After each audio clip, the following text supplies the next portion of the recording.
사서 보세요. 책이 없습니다. 근데 사랑은 늘 줘야 되는 거고 더 주지 못해서 미안하다는 말씀이거든요. 시모님이 하도 기가 세가지고 마이크를 꺼뜨렸던 스님들 좀 웃어주세요. 사랑은 더 주지 못해서 미안하다. 그럼 윤석열에게도 더 주지 못해서 미안해야 되는 건가요? 그건 어리석은 질문이죠? 사실 그 미안한 마음보다는 윤석열 같은 사람들은 우리가 분노를 갖고 있어야죠. 예. 또 사랑은 늘 분노할 수밖에 없어요. 왜냐하면 내가 사랑하는 사람들이 희생당하는 모습을 볼 때, 어머니가 자식을 사랑하지 않습니다. 근데 자식이 누군가에 대해서 희생돼요. 그런데 분노하지 않아요. 그 말이 안 되는 거죠. 그래서 우리가 윤석열에 대해서 느끼는 감정은 분노여야 됩니다. 이 사랑하는 이 나라를, 이 K한국, 그동안 수많은 우리 세상 안에서 자랑스러운 이 한국을 이렇게 망쳐놓은 이 현실에 대해서 분노할 수밖에 없죠. 예. 그래서 미안함, 그다음에 분노. 영웅이 일어나보세요. 맞아요 그러셨습니까? 예.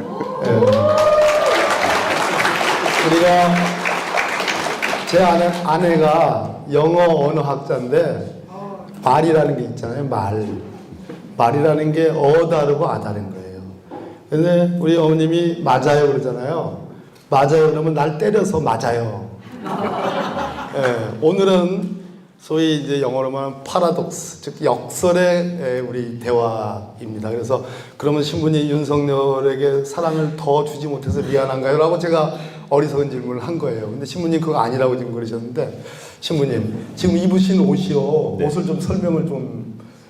그 예. 안에는 수단이라고 합니다. 수단. 예. 네, 제가 신혜영 의원한테 사제들의 일상복.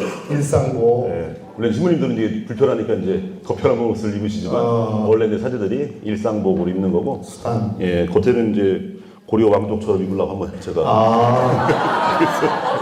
제가 궁금한 것은 바깥에 두르신 이 두루마기가 좀 두꺼운 누비. 예. 근데 우리 스님들도 이렇게 입으신 있잖아요. 예, 제가 시부님과 스님을 오늘 이렇게 비교를 많이 합니다. 이따 목사님 얘기도 나옵니다. 너무 서운해하지 마시고. 그런데 이 바깥에 이것도 공식적인 복장 중에 하나인가요? 아니요, 속의 수단만 공식 복장이고요. 겉에 이제 본인 취향대로. 그러면 예. 신부님이 이 옷을 벗으세요. 그러면 아까 제가 언어의 이중성, 언어의 패러독스를 지금 얘기했잖아요. 이 옷을 벗으세요. 그러면 이게 문제가 되는 발언인가요? 아니면 문제가 없는 발언인가요? 때에 따라서. 때에 따라서. 왜냐면 그 태극기 부대 예. 이 단체들이 예. 저한테 주로 쓰는 말이 있어요. 예. 옷 벗기고 구속하자. 예. 옷 벗기고. 예, 종북 좌파 신부 빨갱이 옷 벗기고 구속하자. 근데 그 들으면요, 왜 옷을 벗기고 그래? 아니 구속하려면 그냥 구속하면 되지 왜 옷을 벗고? 그리고 상상을 하게 됩니다. 그리고 이거 저 이거 성희롱 아닌가? 그런데 그 옆에 사목회장 본당 사목회장님이 딱 그 들으시더니 신부님 지금 예수님을 의미하는 겁니다. 신부님 예수님 옷을 벗기고 십자가 위에 십자가 경사실 때 그때 제가 그렇구나. 그래갖고 이제 지금은 옷 벗기고 구속할 때 나는 예수님처럼 이렇게 그러면 예전에 노무현 대통령을 제가 모셨잖아요. 민정 법무비서관으로. 한여름에 우리나라가 이제 전기가 부족한 때가 있었어요. 전기가 부족한 때. 지금 전기가 남아 돌아가는데 전기가 부족해가지고 한여름에 에어컨을 틀어야 되는데 회의할 때 이제 지도자라고 전기를 아끼는 차원에서 뭐 이렇게 에어컨을 끄거나 아주 약하게 틀거나 그런 경우가 있었어요. 근데 그 안에서 이제 여자 수석 비서관이 있었어요. 근데 한여름이니까 옷을 가볍게 입었을 거 아니겠어요? 근데 어느 분이 누구라고 얘기 안 하겠습니다. 유명한 얘기인데 우리 저 옷 벗고 회의합시다. 뭐 그랬단 말이에요. 그래가지고 이게 롱인지 아닌지에 대한 논쟁이 좀 있었습니다. 그러면 신부님 옷 벗으세요. 그렇게 하려면 옷 벗으세요. 그러니까 아스팔트 극우들이 네. 신부님 옷 벗기자 이 얘기를 했을 때 이게 성희롱이에요, 아니에요? 신부님은 어떻게 느꼈을까요? 아니 내가 하는 얘기가 아니고 신부님 책에 옷 벗으라고요? 그거 성희롱인데? 이렇게 써놓으셨어요. 예. 근데 여기서 왜 신부님 옷을 벗기려고 할까요, 여러분? 왜 신부님, 우리 신부님 옷을 왜 벗기려고 아스팔트 극우파들이 그럴까요? 발음만 하세요. 어? 발음만 하니까 형님 자주 얘기하지 마. 자꾸 형님만 바라보게 되니까 다른 분들에게 좀 이렇게 자중해. 발음만 하니까 이미자 회장님 어떻게 왜 자꾸 신부님 우리 김용태 신부님의 옷을 벗기려고 할까요? 사귀지 못하게 하려고요. 이미자 회장님. 일반인으로 해서 하려고. 어? 일반인. 일 평범한 일반인. 평범한 일반인으로 만들려고 신부님이 이 책에서 정치에 대해서 얘기를 하십니다. 정치하지 말라고. 왜 목회자가 왜 정치를 하려고 그러느냐. 그럴 것 같으면 이 수단, 수단도 또 저 남아프리카에 가면 수단이라는 나라가 있어요.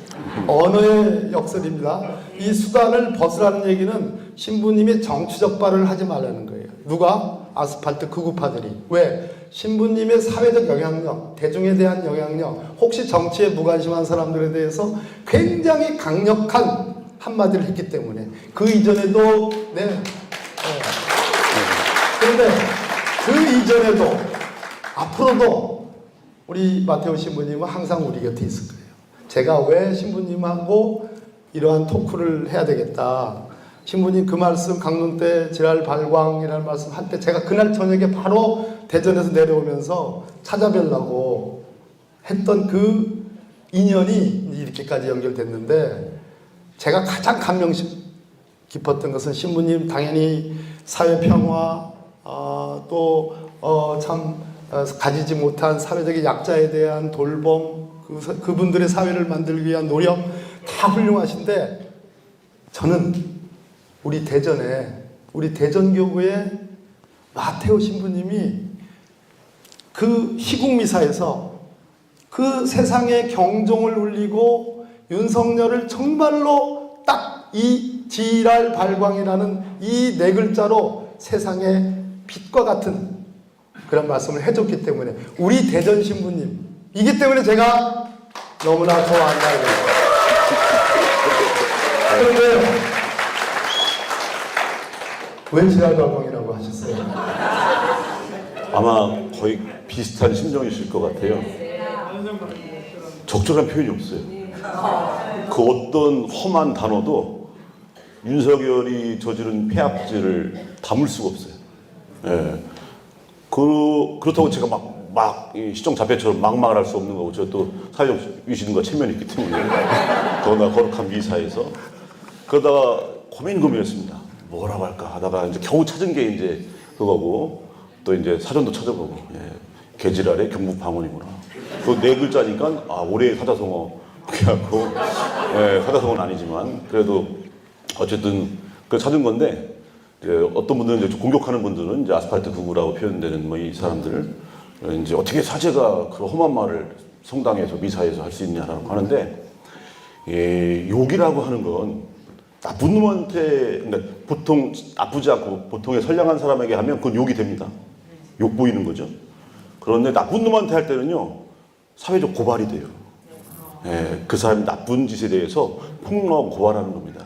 사실 이 지랄발광이라고 하는 제가 그때 했던 그 강론 이후로 이제 막 많은 분들이 함께 호응해 주셨는데, 사실 그 안에 제가 뭘 느꼈냐면 많은 분들이 목마름을 느꼈어요. 이 단어 하나에 이 열광하시는 모습에 정말 목말랐구나. 입틀막 정권이었지 않습니까? 뭔 말을 못하게 해요. 말을 하면 경호처에서 아니 입을 틀어막고 끌어내렸습니다. 입을 틀어막고 지금 그 사람들 구속도 안 됐어요 지금, 그죠? 검찰에 자꾸 그 영장도 안 발매해주고 아예 신청도 안 했는 바람에. 그래서 경호처 차장 김성. 근데 그 입틀막 현실 속에 살고 있습니다. 그런데 어떤 효과인가 생각해 보면요, 안델센의 동화에 나오는 벌거벗은 임금님, 거기에 사람들이 얘기를 못 하고 있어요. 분명히 벌거벗은 채로 행렬을 하고 있는데 사람들이 아무 말 못해요. 입틀막 정권이죠. 그때 그 누가 봐도 거짓말을 할 수 없는 아이가 임금님이 벌거벗었다고 폭로하고 고발합니다. 그때 임금님의 그 수치스러운 모습이 폭로가 되고 고발이 돼요.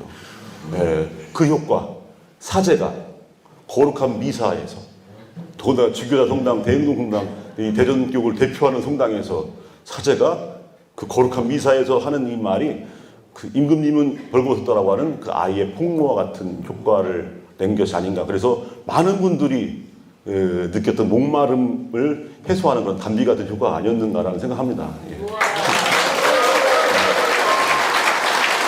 목마름,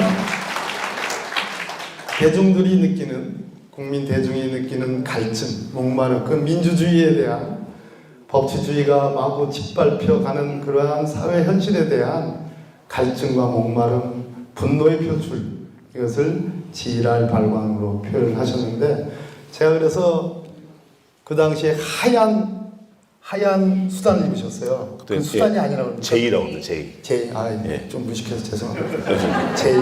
많이 알려주시면 좋겠습니다. 저 자주 못 봐가지고요. 예. 제이, 수단과 제이. 예. 제이 완전 그 정규복이 예. 정식 복장을 하고. 정식 복장. 예. 예. 정식 복장을 입으시고, 그리고 그 지랄 발광하실 때 한번 여러분 보십시오. 웃지 않으셨습니다. 웃지 않았어요. 근데 사람들이 거기서 빵! 예? 속이 시원했어요. 속이 시원했어요. 빵 터졌어요, 사람들이. 사람들이 웃었어요. 예. 사람들이 그냥 박수를 친 게 아니라 웃었습니다. 그리고 신부님은 웃지 않았어요. 제가 요즘에 방송도 이렇게 많이 해서 좀 웃기고 싶은데, 우리 애들, 남자애들 둘인데 다 커가지고, 아빠가 어떻게 하면 웃길 수 있니? 이렇게 물어보면 우리 애들이, 아빠부터 웃지 마. 웃음만 할 때는 절대로 웃으면 안 된다. 근데 아빠는 먼저 터뜨려. 뽑잖아, 먼저. 근데 뽑은 거는 운이 좋아서 그래도 지금처럼 운이 좋아서 떴는데 먼저 웃지 마. 신부님 안 웃었어요. 근데 카리스마가 장렬한단 말이에요. 자, 근데 지랄 발광으로 신부님이 겸손하게 국민 대중이 민주주의가 짓밟혀가고 법치주의가 무너져 내리는 것에 대한 목마름과 갈증. 목마름 하니까 타는 목마름으로는 생각이 나잖아요. 김지아 시인의, 그죠? 그 노래도 있잖아요. 한번 불러보실래요? 한 소절? 우리 누가?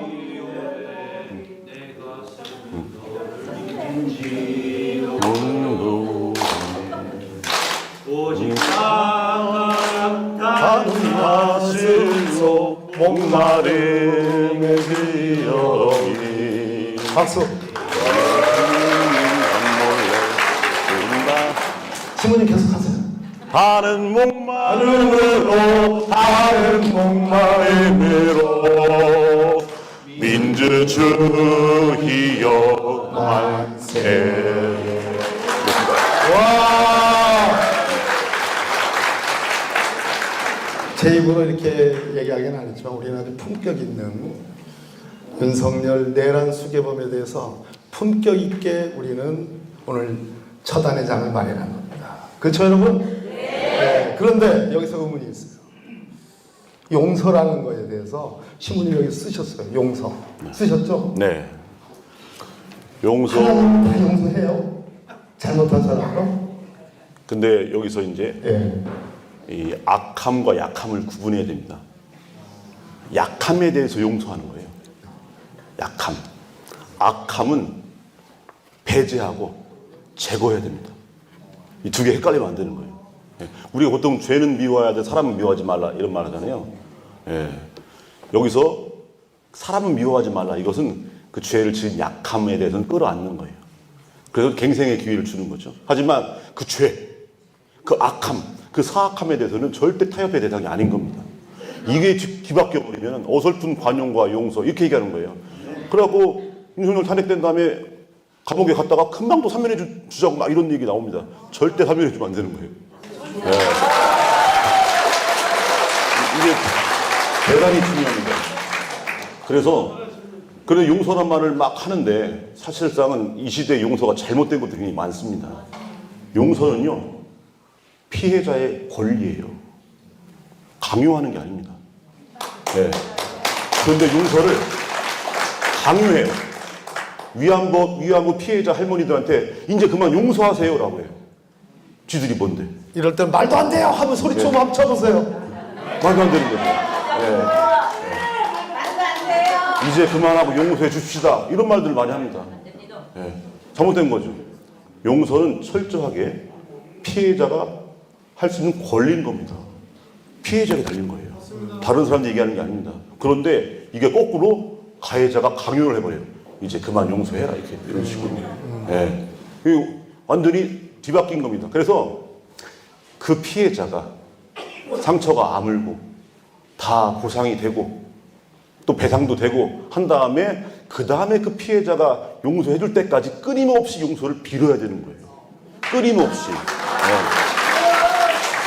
그리고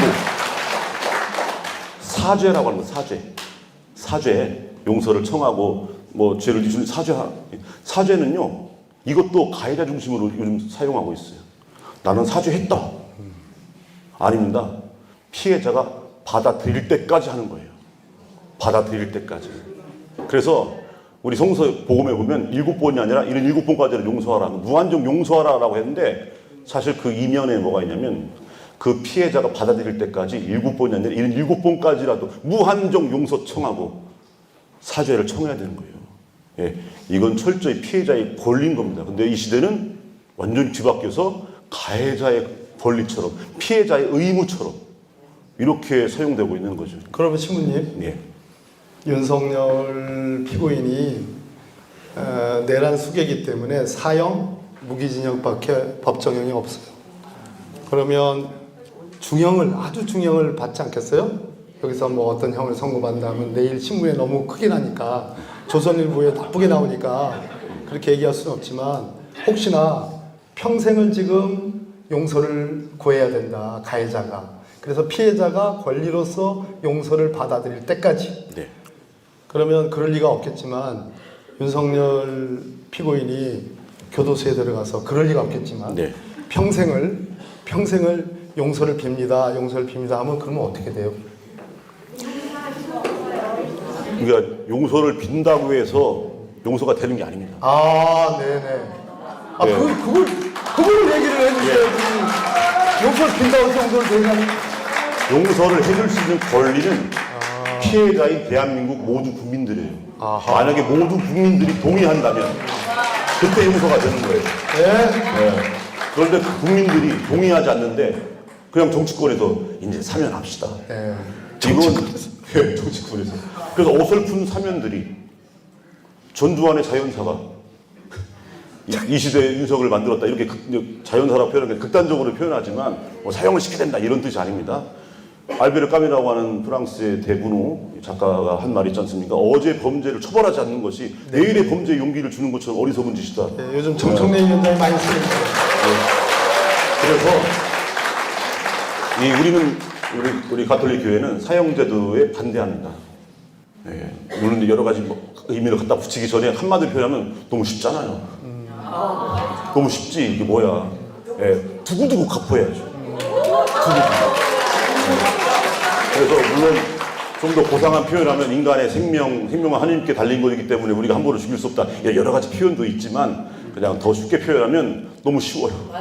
네, 그래서 정말 모든 걸 갚을 때까지. 근데 갚아지겠습니까? 그러니까 죽을 때까지 갚고 죽을 때도 못 갚으면 죽은 다음에라도 갚으라고 해서 우리 가톨릭 교회 안에 어떤 교리가 있냐면 연옥이라고 말이 있어요.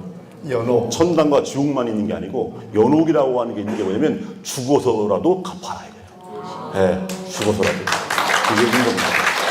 그런데 정말로 고민할 필요가 없는 게 어제 이제 탄핵 심판 마지막 재판이 있었잖아요. 선고만 남겨놨는데 선고 날짜를 잡지 않았어요. 저는 미리 이제 예측을 했죠. 선고 날짜를 안 잡을 거다. 박근혜 대통령 탄핵 때도 탄핵 파면 선고하기 3일 전에 3월 9일 날 선고를 하겠다라고 이제 헌법재판소가 통지를 합니다. 이번에도 3월 저는 둘째 주 10일에서 한 14, 5일 그 간격 그 기간 중에 선고할 가능성이 높다고 그러는데 어제 재판에서 지금 신부님 말씀처럼 평생을 또는 죽은 이후까지도 온 국민의 피해를 끼쳤고 나라의 국격을 정말 여지없이 떨어뜨렸던 내란 수괴범 윤석열이라는 피청구인이 사죄를 해도 시원찮을 마당에 뭐라고 그랬냐면 이거는 탄핵 사기다. 사기 탄핵이다. 사기 탄핵이다. 탄핵 공작이다. 그리고 야당이 내란을 획책했다.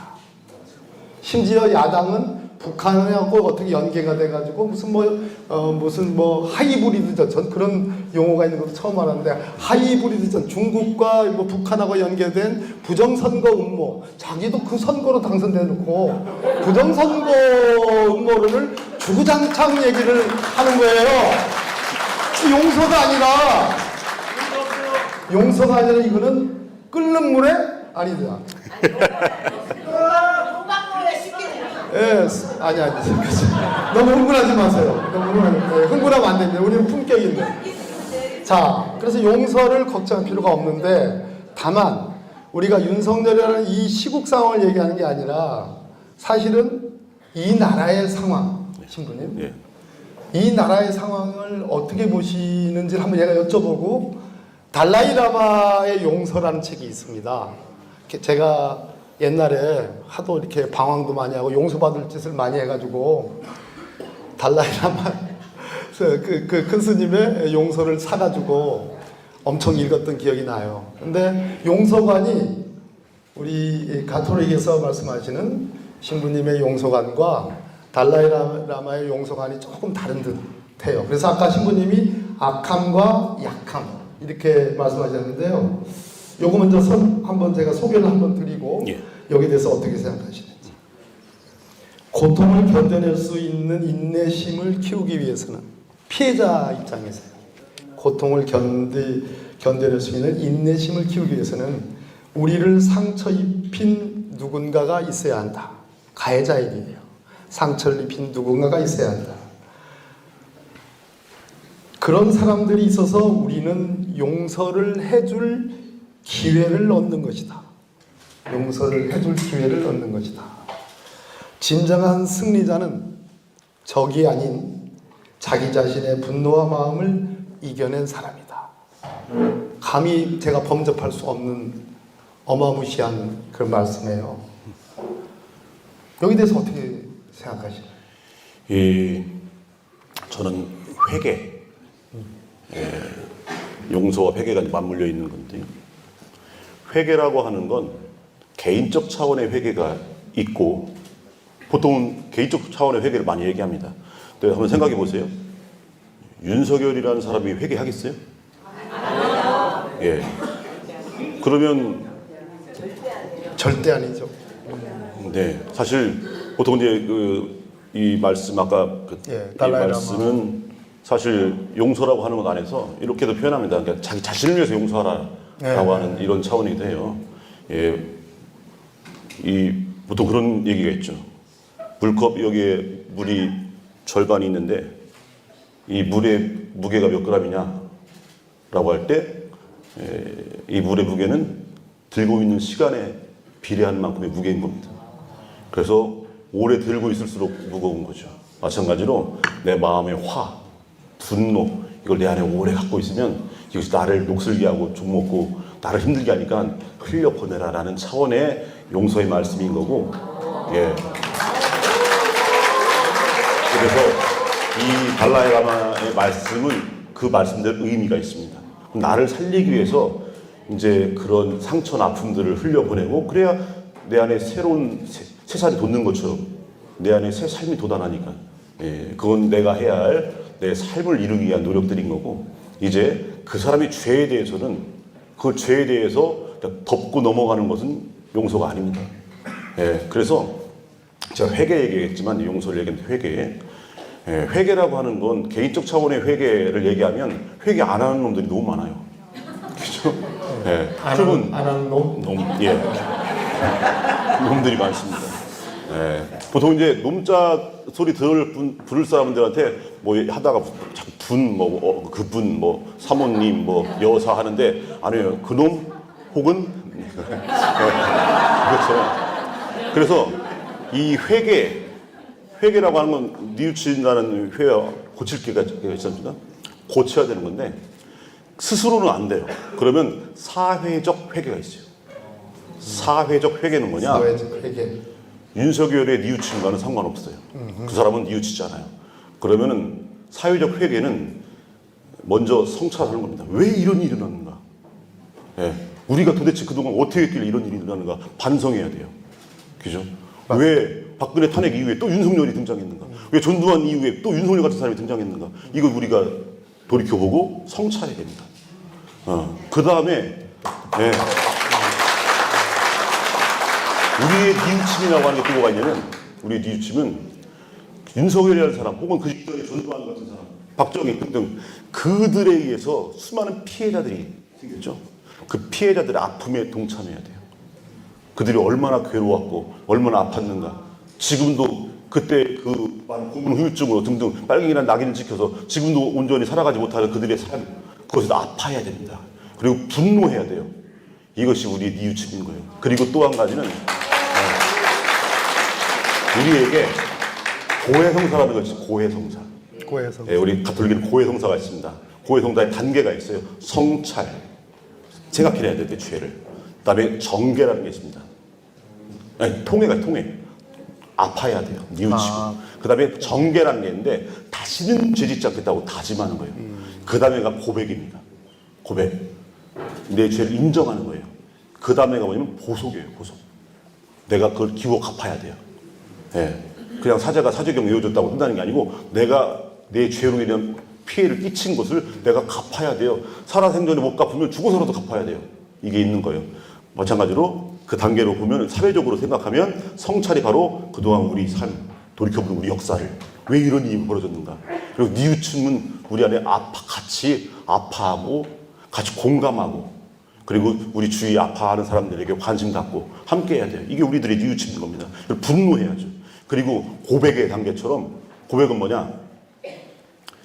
인정하게 만드는 겁니다. 사회적으로 인정. 이게 뭡니까? 재판하는 거고 진상규명하는 거예요. 이 윤석열의 죄가 얼마나 큰지 이것을 지금 아직 드러나지 않았습니까?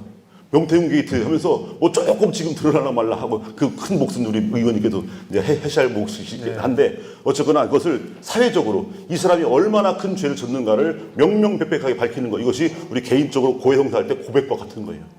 그리고 뭐가 남았습니까? 보석이 남았죠. 보석. 예. 다시는 이런 일이 일어나지 않도록 물론 이제 해야 될 노력들도 이 안에 다 포함되어 있지만 마지막으로 보석. 그래서 그동안 수많은 그 희생과 피해들 이것들을 다 다시 제자리로 돌려놓기 위해서 우리가 사회적으로 노력해야 되는 거 이게 보석인 겁니다. 그래서 이렇게 하는 사회적 차원의 회개가 필요한 거예요. 여기에는요 윤석열이라는 사람의 개인적 회심 이것이 들어있는 게 아닙니다. 그 사람은 사회 전반에 그 사람은 개인적으로 회개할 수도 있고 안 할 수도 있어요. 죽을 때까지 회개 안 할 수 있어요. 지금 하는 걸 보면 안 할 것 같아요.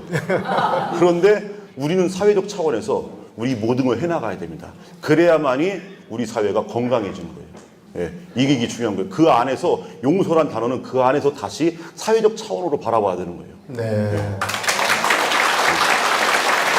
중요한 말씀을 했는데요. 사회적 회개에 관한 말씀, 그래서 용서도 그 차원 안에서 논의돼야 된다는 말씀인데 제가 이 서예를 조금 취미 갖고 있다는 거 아시죠? 그 중에서 한자어에 대해서 많이 쓰는데 우리가 후회라는 단어를 많이 우리는 알잖아요. 후회. 근데 통회라는 말씀을 하셨어요. 통회. 이 아플 아픈 후회 이런 거죠. 예. 자기 아픔을 견뎌내는 그러한 후회. 이 말씀을 썼는데 글씨를 쓰고 싶어요. 그런데 사회적 회개와 관련해서 정말로 이 내란 행위가 아까 말씀하신 것처럼 박정희 군사 쿠데타부터 시작해서 위신 독재와 수많은 사람이 죽었죠. 그리고 전두환 노태우 때 우리는 광주 5.18 민중항쟁을 보면서 수많은 사람이 총탄에 죽었습니다. 아파트 헬기에 의해서 기총 난사도 했다라는 보고도 있는 거고. 그런데 그때 우리가 사회적 해결을 하지 못했기 때문에 다시 윤석열이라는 괴물을 만난 거예요. 윤석열이 우리를 괴물이라고 했습니다. 저를 괴물이라고 했잖아요. 국회의원들을 괴물이라고 했고 민주당 의원들을 괴물이라고 했어요. 신부님은 아마도 윤석열은 뭐라고 할까요? 자신이 괴물이 돼가는지 모르고 그렇게 괴물을 난사를 하고 있습니다. 그런데 윤석열만 범이니까 이 내란의 수괴라고 해서 수괴는 한 명뿐이에요. 그러면 윤석열만 수괴급 범이니까 저는 아니라고 생각합니다. 국민의힘. 좀 더 뭐라고요? 예, 좀 더 뭐라고요? 좀 더 뭐라고요? 네. 분명히 사회적 환경이 있는 거예요. 조건이 있는 것이고. 그런 속에서 모두가 다 공범인지도 모르겠어요. 그 사람들이 집단적으로 사회적으로 참여하지 않아요. 회개하지 않아요. 신부님, 네. 서부지방법원이 네. 잘못을 저지른 사람은 검사에 의해서 기소가 돼가서 그 잘못에 대해서 죄를 판정받고 벌을 받습니다. 그것을 하는 대한민국의 법원이 폭도들에 의해서 난입돼서 폭동을 일으키고 그 안에서 온 법원 전체가 다 난장판이 됐어요. 경찰관이 맞아가지고 제가 얼마 전에 우리 법사위원들과 함께 서부지방법원에 현장 갔다 왔어요. 그런데 그 입구에 경호하는 그 여자 방어원이었어요. 그 여자 방어원이 경찰관이 폭도들에 의해서 폭행을 당해가지고 피가 어느 정도 났냐? 자기가 큰 수건으로 3장을 피로 다 그냥 다 완전히 적실 정도로 자기가 지혈을 했다는 거예요. 그런 폭도들이었어요. 근데 그 폭도들의 배우가 누구예요, 여러분? 누구라고 생각해요? 누구라고 생각합니까? 저는 여기에 우리 기독교를 믿는 분들이 많이 있어요. 저가 다니는 교회에 우리 성도님도 몇 분 오셨어요. 많은 좋은 훌륭한 크리스찬들이 얼마나 많은지 몰라요. 그런데 전광훈 목사가 혹시 그 신문 네. 빤스 목사라는 얘기 알고 있습니다. 하나님도 잘못하면 나한테 죽어. 나한테 주고. 최근에 아까 제가 하이브리드전 얘기했죠. 중국과 북한의 하이브리드전에 의해서 부정선거가 치러졌다라고 하는 그런 얘기도 했어요. 이 사태, 지금 아까 말씀하신 사회적 회개, 참여와 관련해서 그것을 그것을 하게 할 원인 제공자들의 사회적 참사들, 사회적 내란 공범들, 그 사람의 그런 사태, 한국 사회 현실에 대해서 어떻게 평가하십니까? 저는 이번 내란이 우리에게 주어진 굉장히 큰 기회라고 생각합니다. 예, 여러 가지 의미가 있겠지만 그 중에 가장 큰 것 하나가 사실 지금 서부지법 그 복동도 그렇고 보면 거기서 다치신 분도 계시고 예수님이 십자가에 달려서 피덩이에 달려 있어요. 그때 뭐가 보이냐면 예수님의 고통과 순한 죽음만 보이는 게 아니고 그렇게 만든 이들의 죄가 보여요. 그렇게 만든 이들의 죄가 선명하게. 마찬가지로 지금 이런 폭동을 일으키고 내란을 일으키고 한 사람들의 온갖 폐악질이 있지만 그것 때문에 이제 수많은 희생자들이 있습니다. 근데 그 희생자들의 고통, 아픔 속에 그 죄가 보이는 거예요. 그들의 죄악이. 이번 내란 사태를 통해서 어떤 효과가 있었냐면 그 이전에는 다양성이란 이름 속에 숨어서 암약했어요. 암약. 보수라고 하는 말을 참칭하면서 보수라고 하는 소중한 가치인데 보수는 소중한 가치입니다. 그래서 자기들이 보수인 양, 오렴식, 몰상식, 매국, 반민주 이런 자들이 보수라는 이름으로 참칭했죠. 보수라는 이름. 우리 운동선수들이 그 마크 하나 다루려고, 태극 마크 하나 다루려고 얼마나 고생합니까? 그런데 그걸 흔들어가면서 매국적인 행위들을 일삼는 사람들. 예. 우익이라고 하는 건 자국의 이익을 극단적으로 추구하는 사람들인데 나라를 팔아먹는 짓을 하려고 하면서 자기들을 우익이라고 얘기하는. 그래서 보수, 우익 등등등 혹은 자유민주주의, 그놈의 자유. 근데 그들만의 자유인 거죠. 그들만의 자유. 그러면서 그걸 다양성인 양 숨어 있었어요. 그리고 온갖 나쁜 짓을 저지르던 사람들이 이번 내란을 통해서 선명해졌습니다. 나쁜 놈들. 선명해졌어요. 그래서 바퀴벌레들처럼 다 기원하는 겁니다. 바퀴벌레들처럼. 예, 다 기원하는 겁니다. 그래서 윤석열의 말을 되돌려준다면 계엄령의 이유를, 불법 계엄령의 이유를 중북 좌파 세력을 일거에 척결하겠다고 했지 않습니까? 이번이 우리가 그것들을 일거에 척결할 수 있는 기회가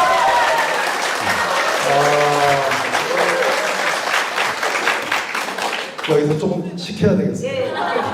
시켜야 되겠어요. 왜냐하면 저는 한국 사회에 그 윤석열을 비롯해서 극우 아스팔트 세력이 쓰는 용어 중에 많이 쓰는 게 암양, 참칭, 주로 민주 세력에 쓰는 말입니다.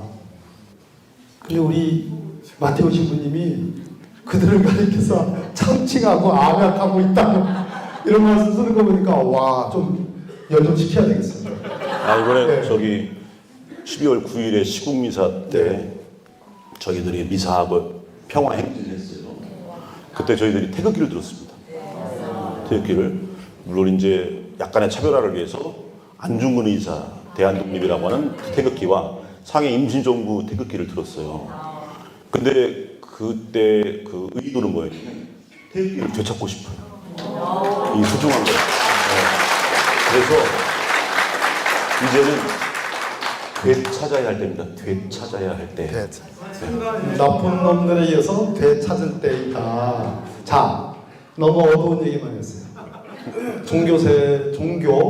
종교가 영혼을 구하는 거죠? 예, 저같이 어린 양을 구해주는. 그래서 제가 오늘 이 시국 토크를 만들었지 않습니까? 제 영혼부터 좀 구해달라고. 양심적인 기독교, 양심적인 가톨릭, 양심적인 불교, 우리나라의 제 종교의 양심적인 종교인들이 이 사회를 좀 밝게 해주셨으면 좋겠어요. 그리고 그런데 밝은 거, 우리 마테오 신부님이 쓰신 표현 중에 어느 방송에서 쓰신 표현이에요. 이 내란이라는 엄중한, 사회적으로 가장 우리 국민들의 정말로 스스로, 아까 용서란 말씀, 내가 용서라는 개념과 그러한 영혼을 떠올리지 않으면 내 스스로가 인간적으로 피폐될지도 모를 같은 그런 두려움, 인간적으로 내 인격이 말살될 것 같은 그러한 엄청난 상실감, 피해감, 이것을 위해서 용서를 떠올린다는 말씀을 했거든요. 그런데 우리는 위안을 받는 대목이 있었습니다. 신부님 말씀 중에 우리나라는 가장 어두울 때 가장 밝은 것을 들고 나온다. 여러분 생각나는 게 뭐죠? 크게 한번 또 키세스의 그날 그 밤에 또 남태는 고개를 넘던 농민 시위들을 지켜준 수많은 우리 친구들, 우리 의인들, 우리나라 국민들, 키세스 시위대, 빨주노초 파란배의 형형색색의 모양을 갖춘 응원봉으로 모두가 한 목소리가 되는, 바로 우리나라는 다시 가장 어두울 때 가장 밝은 것을 들고 나온다. 이 나라가 희망 있는 나라입니까, 신부님? 희망이 있습니다. 말씀해 주세요. 내란을 통해서 윤석열 일당의 그 어둠이 보이지만 저는 더 크게 보였던 것은 밝게 빛나는 우리 시민들의 양심, 이 모습이 더 밝게 보입니다. 왜냐하면 우리가 보통은 밤하늘 볼 때 어둠만 보는 사람이 있어요? 별을 보잖아요. 별을. 저는 어둠을 봅니다. 변태들이고. 누구나 밤하늘을 볼 때 밝은 별을 봐요. 혹은 달을 보거나. 저는 이 어두운 이 내란의 시기, 이때 우리 모두가 그 빛나는 그 별, 우리 마음속에 양심 안에 타오르는 이 모습이 겉으로는 촛불로 드러나고 야광봉으로 드러나죠. 응원봉으로. 이 모습이 보였어요. 그 한강 작가님의 말씀이 생각났어요. 세상은 왜 이렇게 고통스러운가? 하지만 세상은 왜 이렇게 아름다운가? 이 프랑스 작가 생테쥐베리라고 하는 사람이 어린 왕자에서 보면 사막이 아름다운 이유 어딘가에 샘이 있기 때문에, 그 오아시스 때문에. 그래서 사실 이번 내란에 저는 보통 우리가 요즘 MZ 세대 얘기하면서 요즘 애들 왜 그래? 라고 하는 입에 달고 사실 거예요. 요즘 애들 왜 그래? 그런데 저는 그 MZ 세대들이 밝게 빛나는 모습 봤어요. 아, 그렇구나. 우리 죽은 자가 산자를 살린다고 하는데 우리 선배들이 그 어둠의 시기를 밝게 빛나가면서 살았던 그 빛이 사라지지 않았구나. 않고 우리 안에 DNA처럼 우리 안에 우리 양심 속에 각인돼서 이어지려고 하는 이게 우리 유산인 겁니다. 유산. 민주주의의 유산이 우리 안에 타오르고 있는 거예요. 너무 희망적이지 않습니까? 네. 신부님 말씀하실 때 저도 한번 가끔씩은 바라봐 주세요. 알겠습니다. 저는 열심히 바라봐 드리는데 지금 이 시기가 이게 뭐죠, 여러분? 이게 정의예요, 정의. 지금 이 시기가 제가 보기에는요. 신부님 잠깐만 계셔. 세상에 가장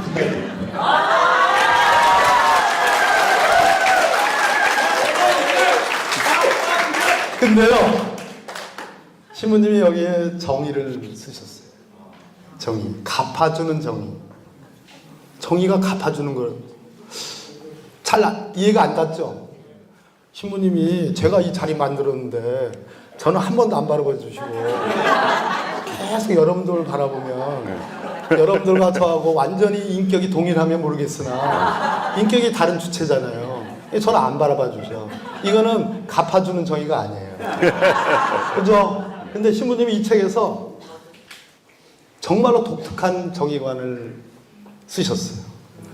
하나님이, 예수님이 두 개의 정의를 갖고 있다고 그러셨어요. 그죠? 네. 무조건 베풀어주는 정의. 그죠? 그냥 네. 베풀어주는 사랑.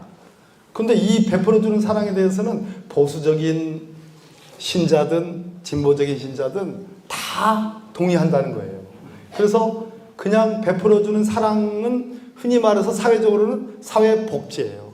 사회복지에 관해서 진보적이든 보수적이든 다 동의합니다. 사회복지가 없으면 나라가 지탱될 수 없기 때문에.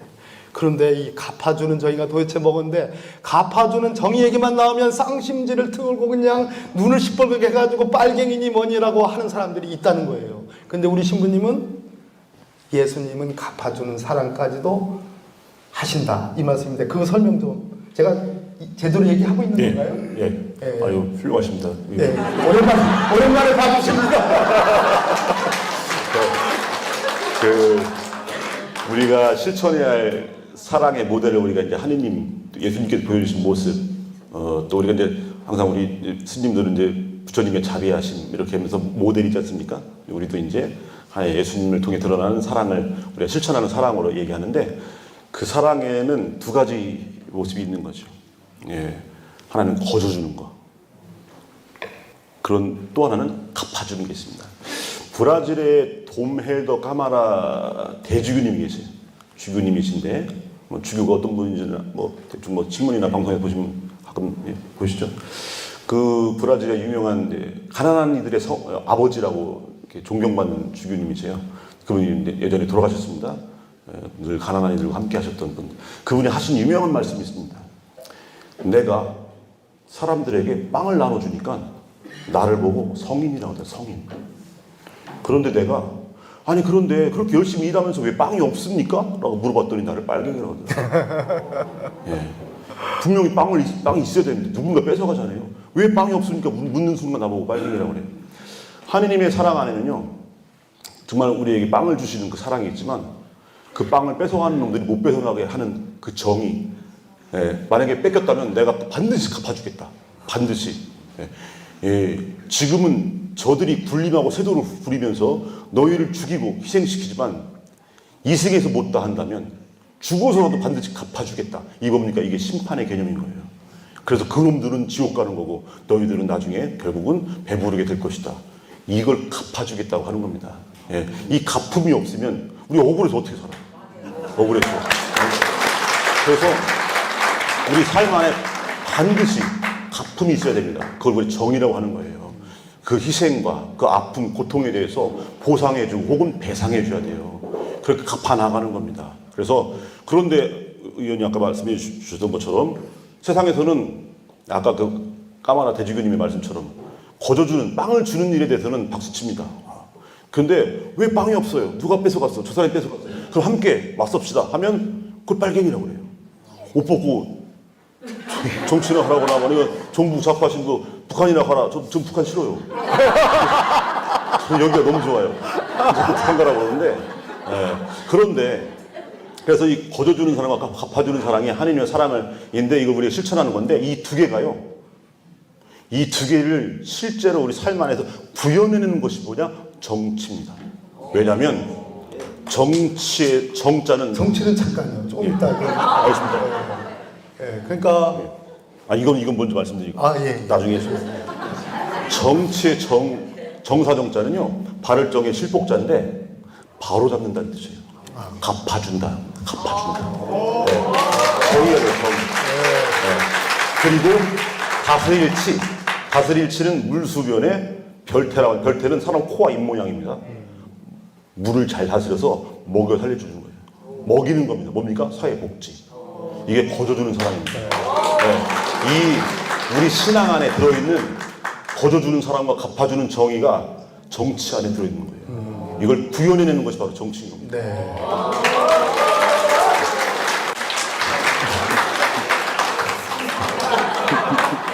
그러니까 여러분들을 바라보는, 자연스럽게 여러분들을 바라보는 것은 베푸는 사랑. 저를 반드시 말씀 중에 한 번은 바라봐야 되는 제도를 만드는 것은 갚아주는 정의. 별로 이해가 안 돼요? 동의가 잘 안 돼요? 그러면 한 단계 더 나가보죠. 프란치스코 교황님이시죠? 건강이 요즘 어떠세요? 요즘 많이 위독하셔서 예. 아마 뭐 그냥 또 이렇게 또 준비해야 되지 않나 이런 말씀이 나올 정도입니다. 임종이. 네. 제가 대전에 이제 전주지방법원 판사를 하다가 대전에 온 게 1999년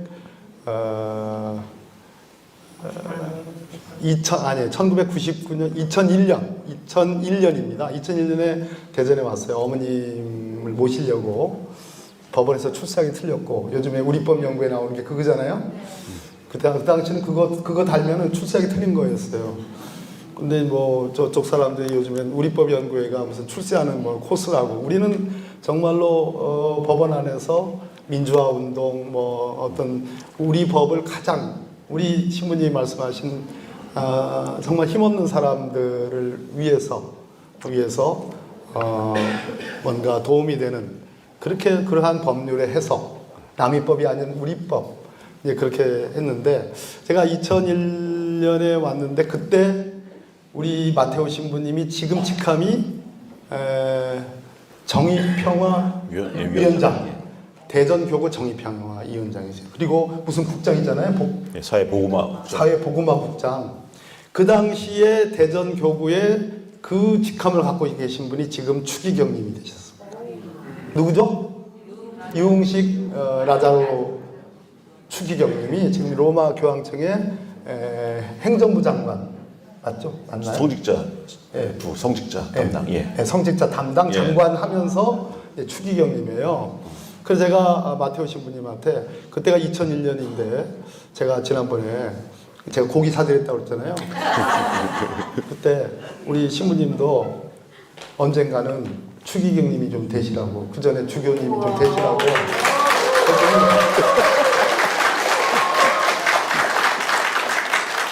화를 확 내시는 거예요. 아유, 화를 왜 내는지는 나 이렇게 살게 내버리더라고. 예, 그래서 그런데 좀 이렇게 교구청에 좀 불편하지 않으세요? 좀 찍힌 거 아니에요?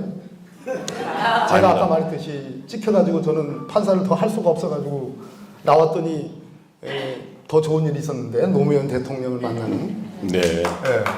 그래도 우리 교구청의 주교님 비롯해서 신부님들이 계속 지지해 주시고 응원해 주시고 정말이에요? 예, 그렇게 해주셔서 예, 그래서 저는 이제 편하게 이렇게 활동할 수 있게 만약에 다행입니다. 지지하지 않아주시고 이렇게 격려하지 않으시면 제가 많이 또 여러 가지 힘들 텐데 그렇게요. 예, 그래도 그렇게 해주셔갖고 정말 이렇게 편하게 활동할 수 있고요.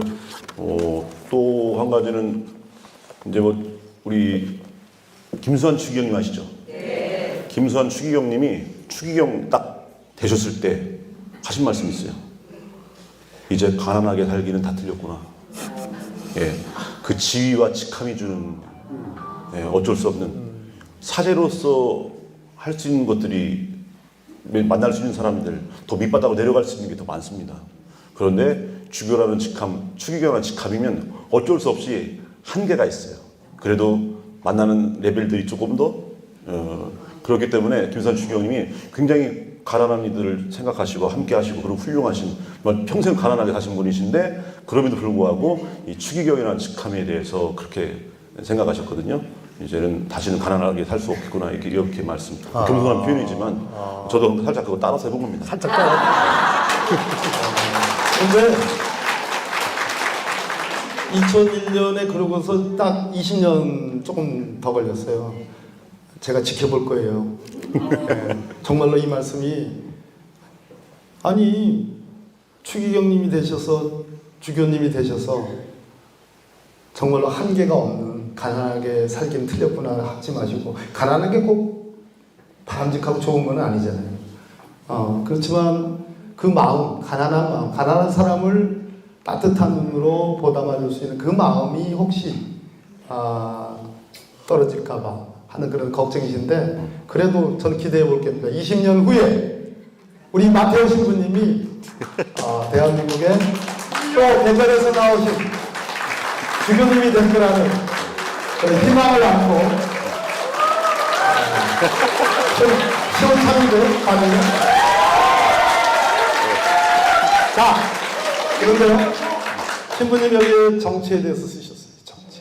그래서 아까 제가 프란치스코 교황님의 병환 상태가 어떤지를 여쭤봤는데 거기에 정치에 관한 말씀을 하시면서 교황님이 말씀하신 말씀을 인용을 했습니다. 예. 아시죠? 네.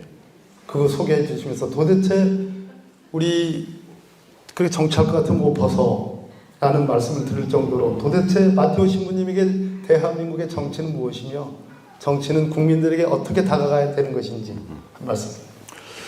이 모든 인간은 호모사피엔스 이런 식으로 정의하는 것처럼 정치하는 인간입니다.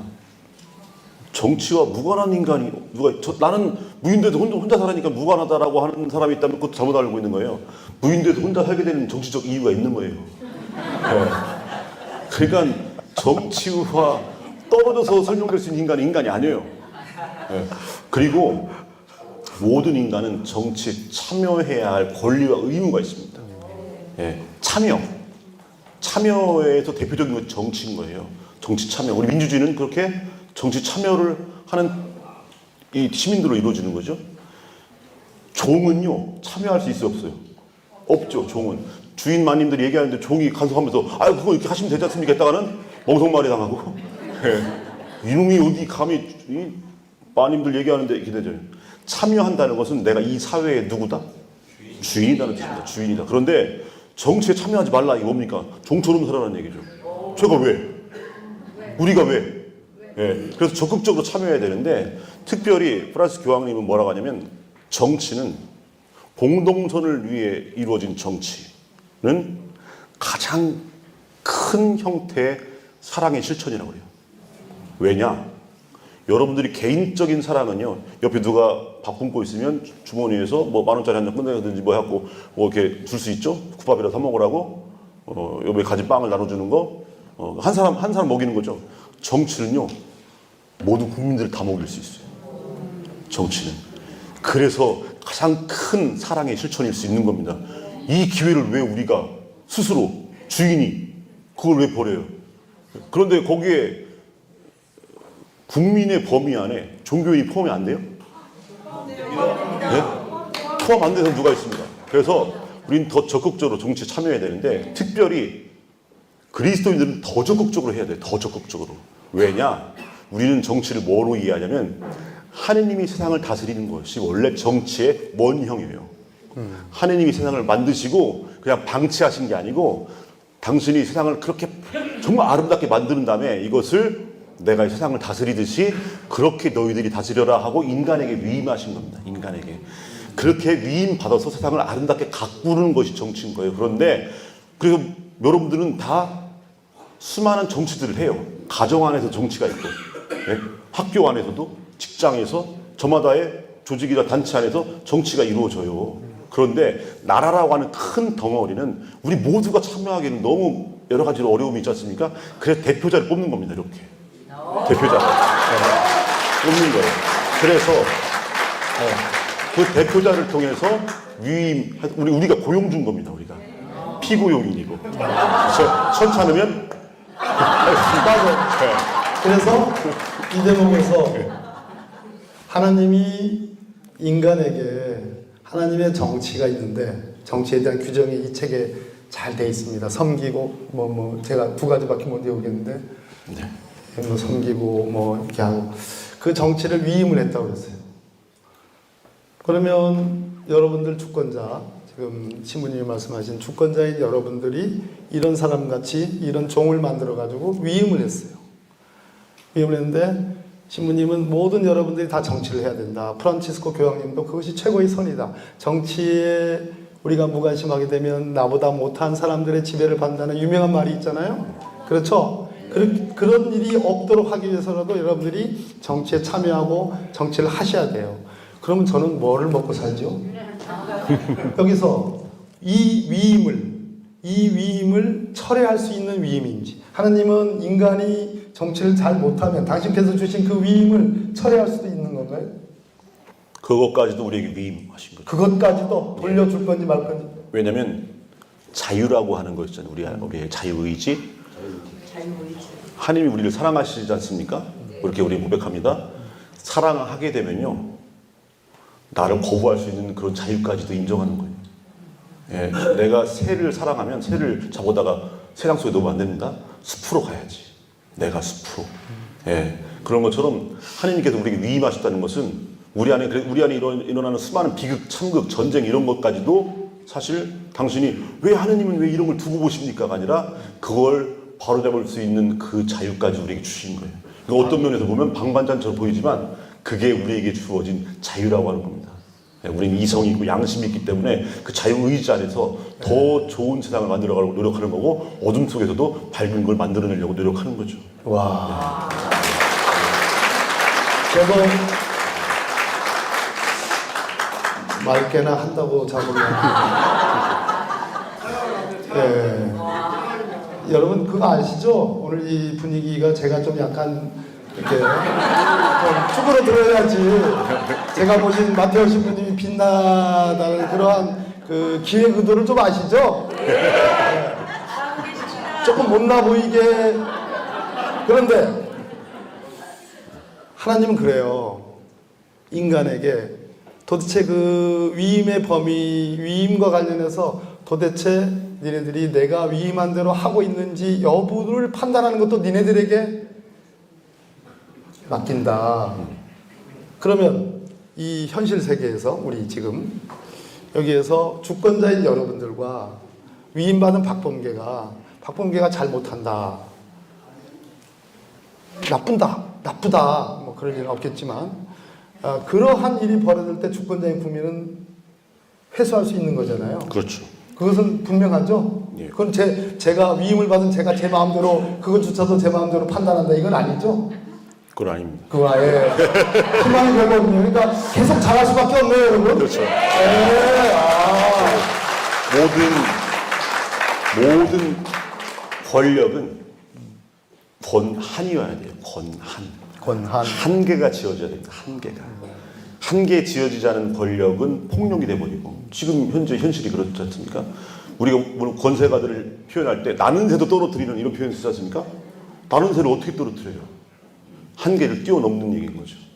우리 안에는 그 한계가 한계 안에서 이루어질 때 그게 올바른 의미의 권력인 겁니다. 그래서 우리는 모든 권력은 번한이어야 되는데 그럼 이 한계가 뭐냐라고 할 때 이 한계는 우리가 얘기하는 공동선, 모두의 구원을 위해서 이루어지는 것. 이게 한계입니다. 그 한계가 어디에 그 기준이 어디에 새겨져 있냐면 우리 양심에 새겨져 있어요. 그래서 우리는 모든 실정법의 그 근거, 본질, 원형이라고 할 수 있는 게 뭐냐면 양심법 혹은 자연법이라고 그러고 또 그 더 올라가면 신법이라고 해요. 그래서 하느님의 뜻, 바람, 우리에게 모든 걸 위임해 주셨지만 그래도 어떻게 해야 되는가를 준거, 기준 그것을 우리 안에 새겨줬어요. 그게 뭐냐? 끝까지 양심이다 이렇게 붙들잖아요.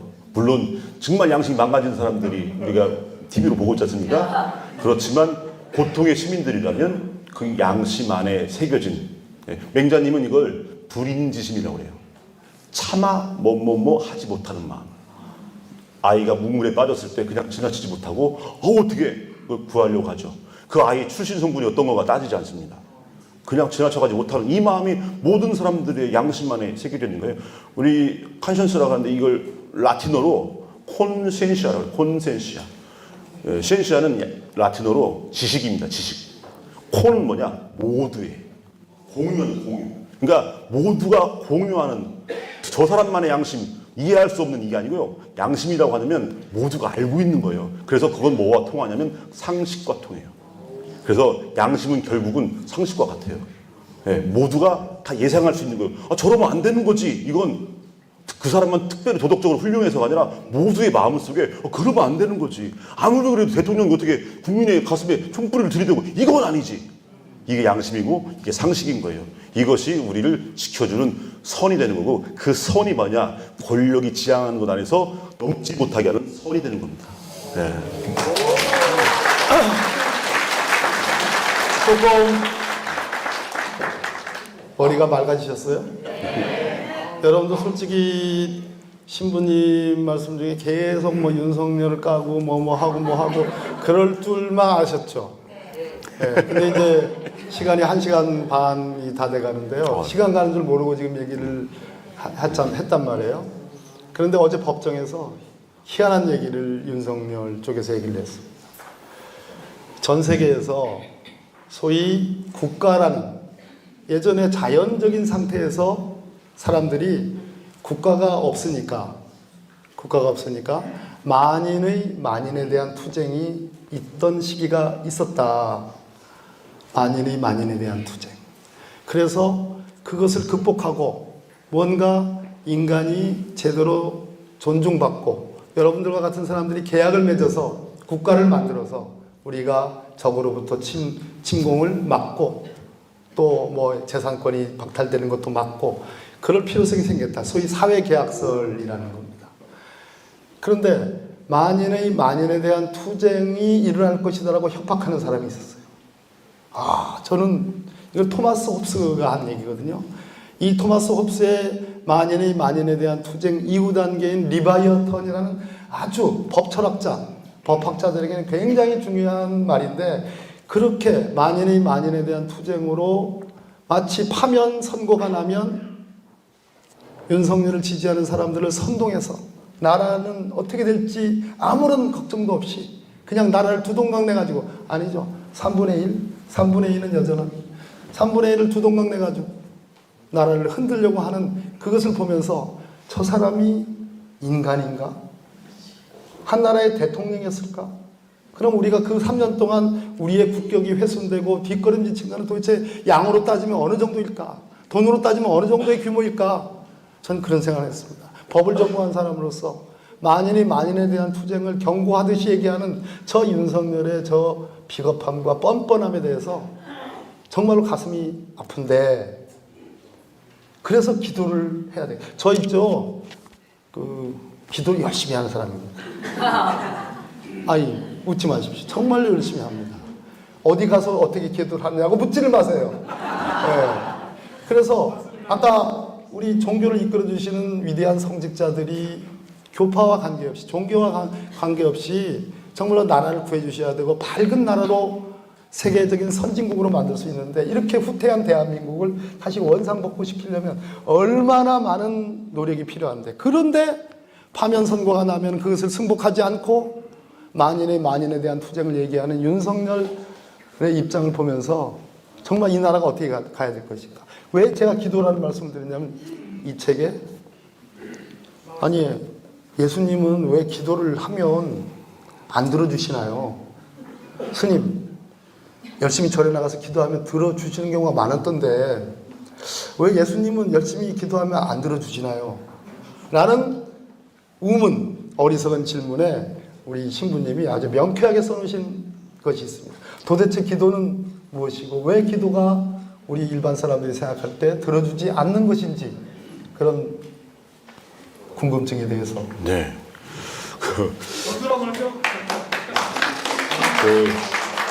여러분 지금처럼 기도 많이 하는 때가 없을 거예요. 기도는 이 신앙을 갖고 있는 분들만의 모습이 아닙니다. 그러니까 뭐 종교를 갖고 있는 분들만 기도하는 게 아니고 사람이면 다 기도해요. 기도의 가장 원형이 뭐냐면 엄마, 아빠, 어린아이들 하자면 그게 원래 기도였어요. 그게 스스로는 할 수 있는 게 없기 때문에 그래서 아이들은 늘 엄마를 찾고 아빠를 찾고 형아를 찾아요. 네. 이 형태가 바로 가장 원천적인 기도입니다. 이 대상인 하느님을 향할 때, 뭔가 절대자를 향할 때 우리가 할 수 없는 것들에 대해서 너무 안타깝고 가슴 아파하고 정말 목말라 하면서 그걸 해줄 수 있는 어떤 절대자를 찾으면서 아기가 엄마 찾듯이 하는 거예요. 그렇기 때문에 지금 우리 역사 안에서 어떻게 보면 우리 민족은 이 나라의 시민들은 역사적으로 굉장히 많이 기도할 수밖에 없는 삶을 살아왔고 지금 이 시기가 정말 그 간절한 기도를 하죠. 그래서 그 간절함이 하늘을 닿았기 때문에 지난 12월 3일 밤 우리가 그 정말 지금 생각만 해도 소름 끼치는 그 불법 비상계엄을 해제시킬 수 있었던 것도 여러분의 기도인데 예전에 어떤 자매님이 저한테 저는 막 기도만 하면 다 이루어져요. 막 그런 말씀을 하세요. 그래갖고 딱 들으면서 뭐 또 이루어지고 뭐 또 이루어지고 뭐 또 이루어지고 막 하시는데 제가 계속 듣다가 안 될 때도 있어요. 그랬더니 뭔가 그러더니 실망하시더라고요. 예? 그러길래 아니 다 이루어지시는데 근데 저는 괜히 거기에 초치는 거지만 한참 신나게 말씀하시는데 그래도 나중에 기도가 안 들어질 때 실망하는 것보다는 차라리 지금 이게 낫겠다 해서 안 들어질 때 있어요 라고 하는데 말씀드렸는데 사실 기도를 한다고 다 들어지는 게 아닙니다. 왜냐면 우리 복음을 보면 뭐 찾으면 얻고 구하면 뭐 받고 뭐 문을 두드리면 열릴 거다 막 하면서 한 개를 바치면 100개로 막 얻을 거다라고 하는데 100개 바쳤는데 쫄딱 망할 때도 있어요. 예, 그리고 아무리 두드려도 안 열릴 때가 있고. 근데 딱 두 가지 경우 때문에 그렇습니다. 두 가지 경우. 예, 첫 번째는 내 시간과 하느님의 시간이 다를 때. 내 시간. 예, 마치 오늘 아침에 씨앗 짓고 저녁에 가서 에이씨 아직 안 열렸네 이런 식일 수 있는 거죠. 이런 식일 수. 내가 생각하는 계획과 내가 생각하는 꿈 이건 나에게 한정되어 있는 거죠. 내가 아무리 살아봤자 인생 100년밖에 안 되는데 하나님의 뜻은 그 이상일 수 있잖아요. 예, 그래서 그 뜻에 맡겨드리는 것이 기도하는 사람의 자세인 겁니다. 그 사람만이 내일 지구에 종말에 와도 오늘 사과나무를 심겠다는 그 자세예요. 예, 내가 먹어야겠다. 그럼 못 심어요. 예, 하지만 그 때가 언제인지 모르지만 그 계획, 그 때 이것은 다 맡겨드리고 나는 내가 지금 할 수 있는 것이 최선을 다하는 거예요. 예, 그렇기 때문에 만약에 내 시선으로 내 시간과 내 계획으로만 바라본다면 안 된다고 생각될 때가 더 많을 수 있는 거죠. 또 한 가지는 우리가 신앙 안에서 고백하는 것은 하느님은 우리에게 우리를 창조하신 분으로 고백하지 않습니까? 우리를 잘 살게 해주는 것이 하나님의 마음의 뜻이에요. 그렇기 때문에 우리에게요 우리가 청하는 것보다 더 좋은 걸 주려고 하셔요. 그리고 어떤 때는 내가 청하는 것과 그분이 주시려는 것이 일치할 때는 내 기도가 들어지는구나 생각할 수 있지만 어떤 때는요 더 좋은 걸 줄 때 내가 생각하는 것보다 그때는 안 들어준다고 생각할 수 있죠. 아이가 베란다에서 막 노는데 엄마가 못 놀게 할 수 있어요. 위험하니까. 그러면 아이 입장에서는 내 뜻을 안 들어준다고 생각하지만 엄마는 더 좋은 걸 주려고 하는 거죠. 더 좋은 걸. 예, 그래서 딱 두 가지 경우. 내 시간과 하나님의 시간이 일치하지 않을 때 그리고 내가 청하는 것과 하나님이 주실 것이 일치하지 않을 때 이때 안 들어지는 것처럼 보이지만 결국 보면요 우리 믿음 안에서 한 가지를 고백합니다. 뭐냐? 결국은 나에게 더 좋은 걸 주실 거고 결국은 그분의 계획 안에서 이루실 거다. 이걸 우리가 믿음으로 고백하게 될 때 기도는 반드시 이루어진다. 이렇게 얘기하는 거예요. 그래서 우리가 2025년 을사년이지 않습니까? 120년 전에 을사늑약이 있었죠. 80년 전에 해방이 있었어요. 근데 반민특위 실패했죠. 그리고 계속해 독재가 있었죠. 자본 독재도 있고 지금 검찰 독재까지 이게 막 이루어지는. 그래서 뭐 이제 아무것도 안 되네라고 생각되지만 그 안에서 이루어지는 것들이 있는 겁니다. 이루어지는 것들이 우리는 신앙 안에서 하나님의 역사 안에 그걸 보는 사람 그걸 신앙이라고 하는 거고 우리들 안에는요 꼭 종교를 가지지 않아도 그런 신앙이 있는 거예요. 어떤 신앙이냐 더 좋은 세상을 바라는 그 마음들. 이 마음들이 함께 공동의 신앙인 거예요. 우리 스님도 여기 계시잖아요. 왜냐면 우리 신앙이 같기 때문에 그래요.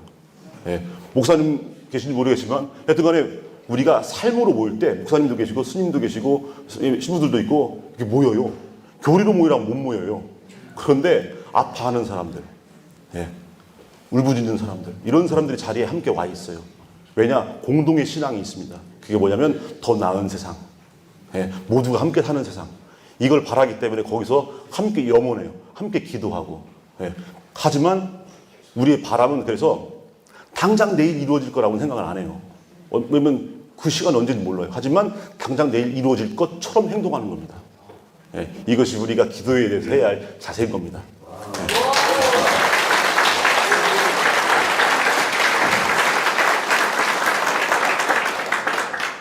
대전 서구 월평동 성당에 여기서 우리 신부님 모시고 마태오 신부님 말고 여기 주임 신부님 모시고 여기서 호프데이를 한 적이 있었어요. 꽉 찼었습니다. 이 테이블이 있고. 네, 그래서 그때 마셨던 호프가 정말로 맛있었습니다. 근데 이곳 우리 월평동 성당에서 마태오 신부님으로부터 직접 이 세상을 좀 더 밝게 대한민국을 좀 더 좋은 나라, 부강한 나라로 만들기 위한 기도 그 이전에 평화로운 나라, 안정된 나라를 만들기 위한 기도를 듣고 싶었습니다. 기도를 하는 게 아니라 기도의 말씀을 듣고 싶었습니다. 그래서 막 그냥 법사에서 막 바쁘고 그런데 도대체 오늘 이 귀중한 1시간 반을 어떻게 갈 건지 저의 의문을 어리석은 질문을 어떻게 구성할 건지에 대한 고민이 너무너무 많았습니다. 근데 우리는 역시 대전 시민, 우리 서구 주민, 우리는 격조 있는 우리 충청도 사람들, 우리 신부님 모시고 나라를 구하는 길, 그리고 2020년에 세계 12회 UN 언크타드의 선진국으로 등재됐던 대한민국이 불과 만 4년 만에, 아니 3년 만에 13위로 떨어지고 선진국이 아니라 도대체 경제 성장률을 어떻게 기약할지 모르는 자영업자와 골목 상권이 피폐해져가 하루가 멀다하게 나의 생존권을 보장하라고 하는 우리 힘없는 사람들의 절규가 대한민국 방방곡곡을 울리고 있는 이 시점에 신부님으로부터 우리가 기도하는 마음으로 이 나라를, 이 백성을, 이 국민을 정말 위해서 이 나라를 구해줬으면 좋겠다 하는 그런 마음으로 오늘 모셨습니다. 여러분들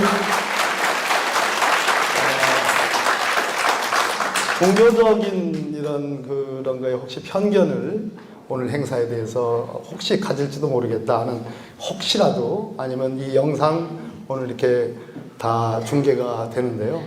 혹시 그런 분이 있다면 용서해 주시고 용서는 또 제가 구해야 될 몫이고 마지막으로 우리 신부님이 어쩌면 기도를 해주셔도 좋고 또는 기도의 말씀 또는 어떤 우리를 위한 어떤 당부의 말씀, 나라를 위한 말씀 계시다면 듣고서 1시간 40분 됐습니다.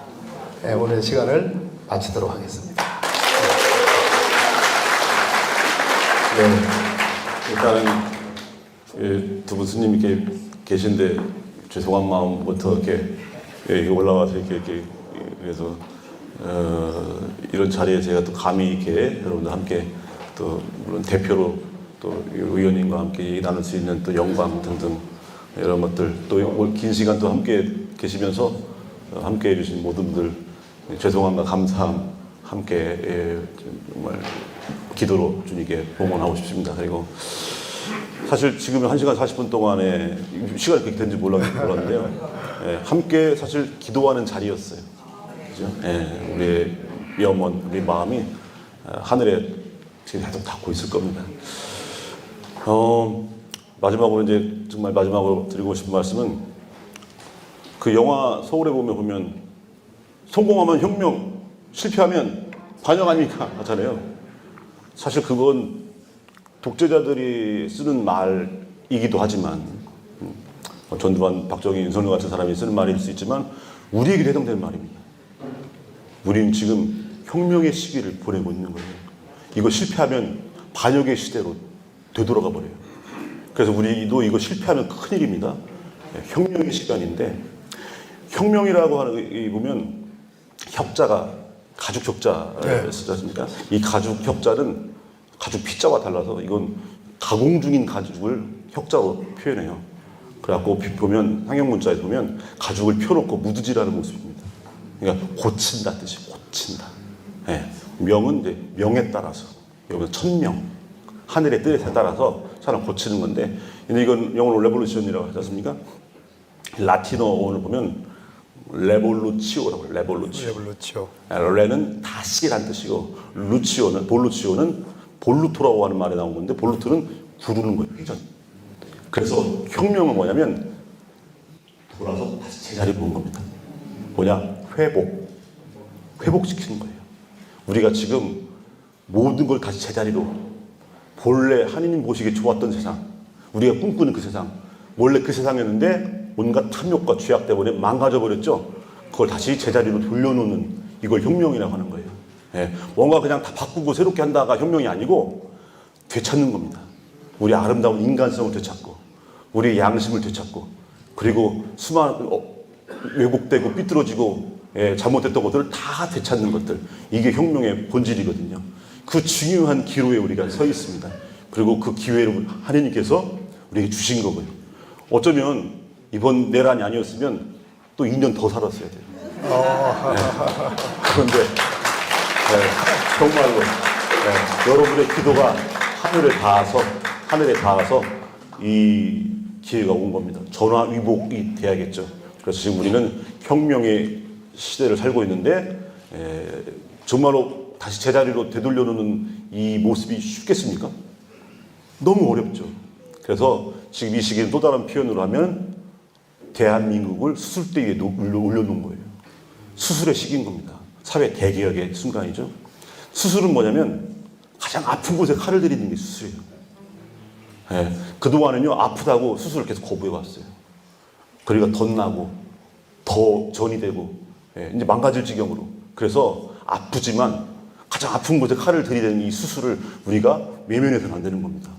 이 수술의 기간이 얼마나 길어요, 그죠? 회복하는 기간까지도. 그러니까 빨리 끝냈으면 좋겠다 이런 생각 들어요. 대충 진통제 먹자, 넘어가자. 사회 통합을 위해서 적당히 타협하자. 악은 아까 말씀드렸지만 타협의 대상이 아닙니다.